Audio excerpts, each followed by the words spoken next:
દમણમાં સ્થાનિક સ્વરાજની ચૂંટણીમાં ભાજપનો દબદબો. પાલિકા અને જિલ્લા પંચાયતની ચૂંટણીમાં મહત્વની બેઠકો બિનહરીફ થઈ.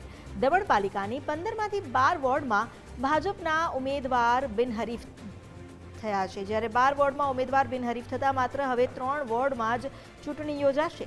દમણ જિલ્લા પંચાયતની ચૂંટણીમાં 16માંથી 10 બેઠક બિનહરીફ જાહેર થઈ. જિલ્લા પંચાયતની 10 બેઠક પર ભાજપના ઉમેદવાર બિનહરીફ જાહેર થયા છે. जितने भी तीनों वार्ड में हमारे कार्यकर्ता है उस तीनों वार्ड में आप जुड़ जाइए। हमारे पास सिंबल तो भारतीय जनता पार्टी का कमल का है।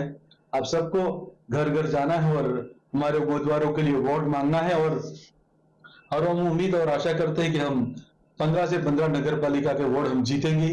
इसमें कोई संदेह नहीं, सिर्फ मार्जिन देखना है कि कितना मार्जिन रहे।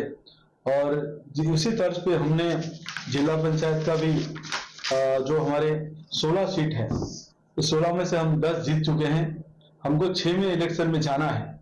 जैसे कि एक मरवड़ में हमारे रीताबेन सतीश भाई पटेल हैं, मुनीठा से मीनाक्षी बेन शंकर भाई पटेल हैं, डाबेल से तोरलबेन भूपेंद्र पटेल है, सोमनाथ से रीनाबेन हरीश भाई पटेल है, मगरवाड़ा से शीतल कुमार एन पटेल है और दमनवाड़ा से मुकेश भाई हरिनाथ गोस्वामी। ये हमारे 6 उम्मीदवार है जिन्हों का सिंबल हमारा कमल